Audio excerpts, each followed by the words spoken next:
एह् आकाशवाणी जम्मू ऐ। बडलै खबरें च तुंदा स्वागत। पैह्ले खास खबरें कन्नै में श्रुति खजूरिया। लेफ्टिनेंट गवर्नर जी सी मुर्मू होरें जम्मू कश्मीर च टेली रेडियोलाजी सेवाएं दा इलैक्ट्रानिक तरीके राएं उद्घाटन कीता। इनें सेवाएं दे शुरु होने कन्नै सेहत सेवाएं दी दस्तयाबी आला सरिस्ता होर निग्गर बनोग।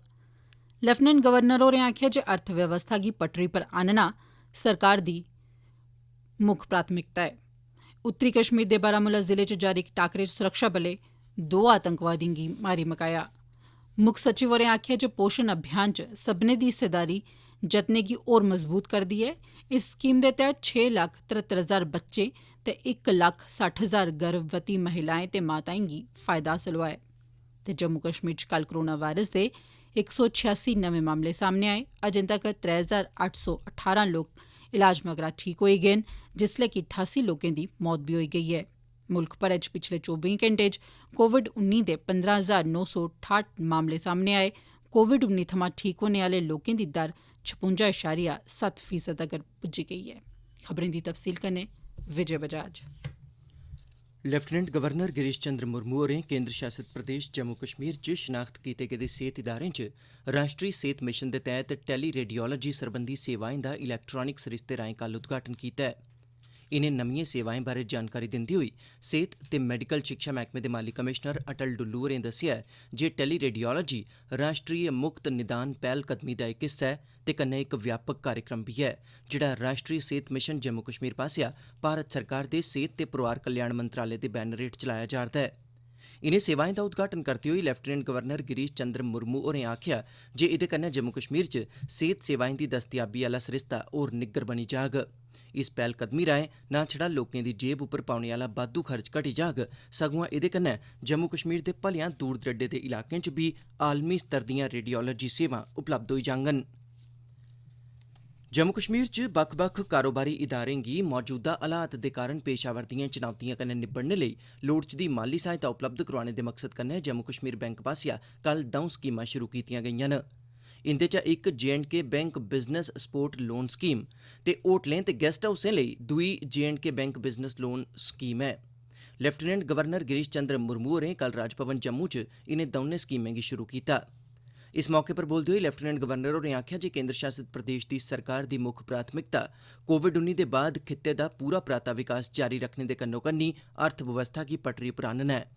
उनें आखेआ जे J&K बैंक दिआं एह् दवै स्कीमां खित्ते च बपारी इदारें ते खास करियै होटलें ते गेस्ट हाउसें लेई बेल्लै सिर कीती गेदी इक महत्वपूर्ण माली पैह्लकदमी ऐ। उनें आखेआ जे होटल ते गेस्ट हाउस सैलसफा दे विकास लेई बड़े अहम न ते सब्भनें सरबंधत धड़ें गी रलियै इंदे विकास आस्तै जतन करने लोड़चदे न।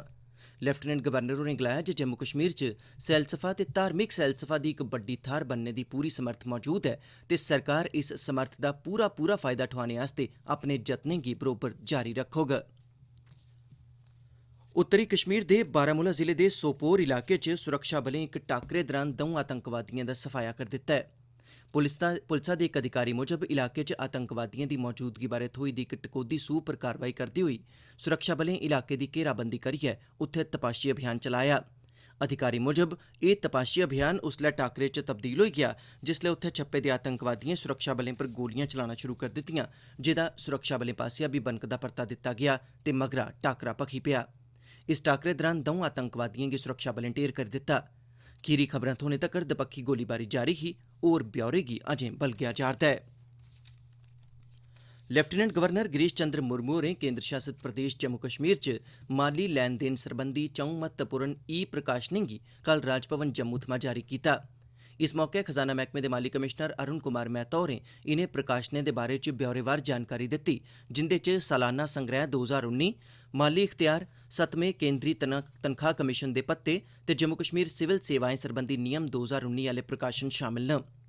उनें दस्सेआ जे सालाना संग्रैह् 2019 च इलैक्ट्रानिक सरिस्ते राएं खुश खरीद सरबंधी नीति दी अमलावरी, गौरमेंट मार्केट प्लेस यानी जेम दे राएं सेवाएं ते समेयान दी खुश खरीद ते होर बी केईं संशोधन शामिल न। लेफ्टिनेंट गवर्नर होरें सब्भनें अफसरें पर जोर पाया जे उनें प्रकाशनें च दित्ती गेदी हिदायतें दा सख्ती कन्नै पालन यकीनी बनान तां जे जम्मू कश्मीर दे लोकें लेई सेवाएं दी दस्तयाबी आस्तै इक बेहतरीन माली प्रबंधन गी अमल च आह्न्नेआ जाई सकै। जम्मू कश्मीर दे केन्द्र शासित प्रदेश बनी जाने दे बाद माली प्रशासन च केईं तब्दीलियां आई जाने दे चलदे कल जारी कीते गेदे प्रकाशनें दा महत्व होर बी बधी जंदा ऐ कीजे इंदे राएं केन्द्र शासित प्रदेश च माली अनुशासन दे निशाने गी हासल कीता जाई सकदा ऐ। लेफ्टिनेंट गवर्नर हुंदे सलाहकार फारूक खान होरें कल जम्मू आह्ले सिविल सैक्रेटेरिएट च इक बैठक लाइयै खुराक सिविल सप्लाई ते उपभोक्ता मामलें सरबंधी मैह्कमे दे कम्मकाज दा जायजा लैता।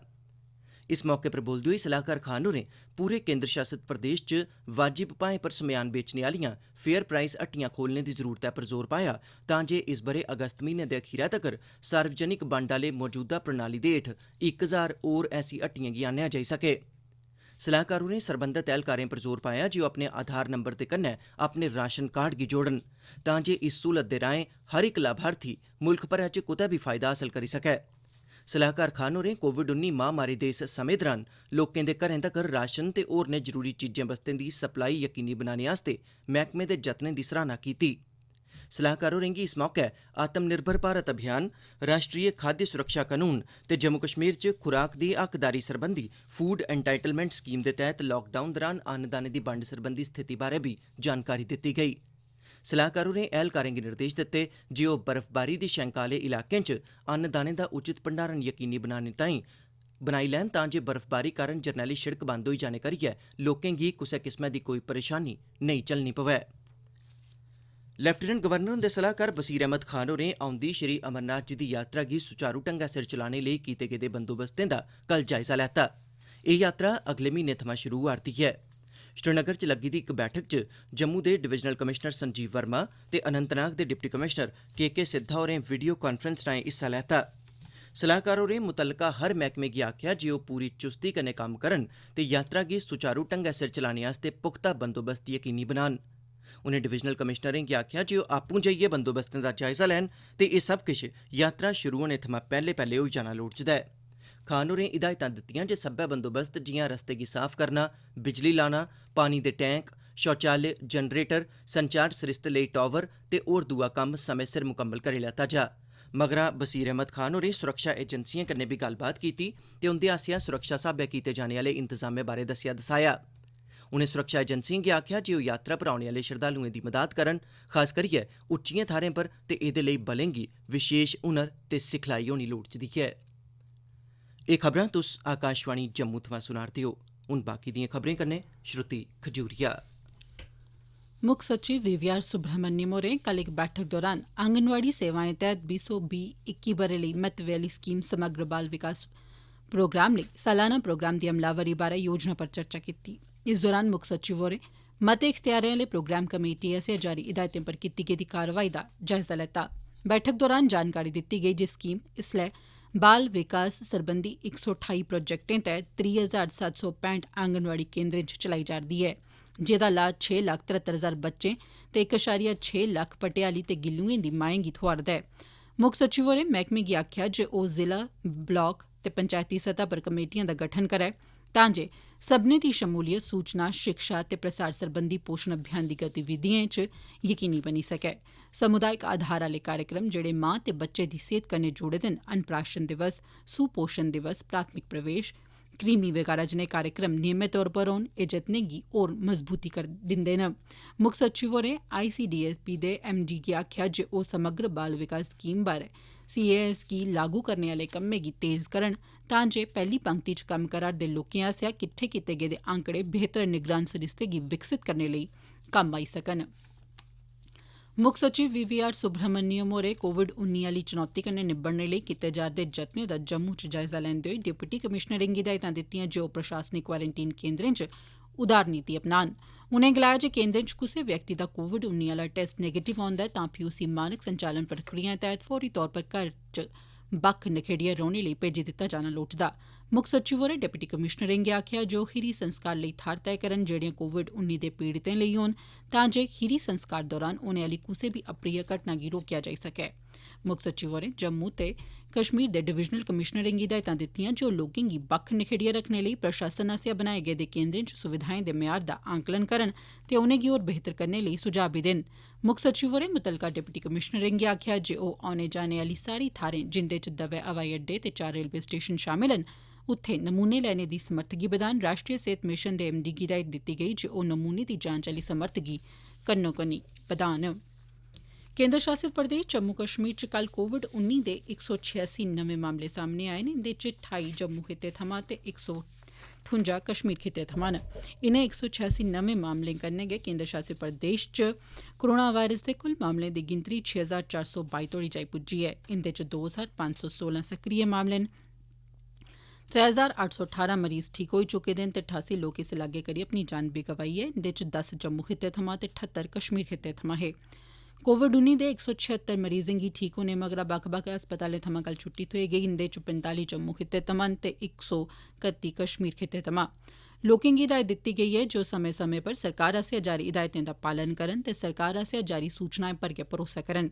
लोकें गी इब्बी हिदायत दित्ती गेई ऐ जे ओ अफवाहें पर ना गै ध्यान देन ते ना गै अफवाहें गी अग्गै फैलान।